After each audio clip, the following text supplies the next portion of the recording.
In today's video, I'm going to show you how to set up email notifications for form submissions in Webflow. So start by opening up your project that has the form in it. Then next is click on the form element. Now in the right panel, switch to the settings tab and navigate to the send to section. Here, look for email notifications and click on it. But if you don't see it, make sure that you add it by pressing the add button, then select email notifications.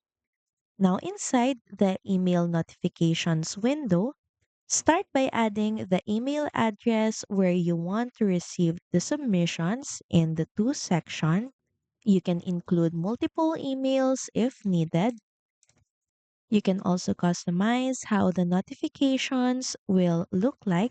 Then in the designer, make sure that your form has all the fields you need like name, email address, and once everything is set, click on the publish button to push the changes live. And now every time someone submits in your form, Webform will automatically send you an email notification with the form details.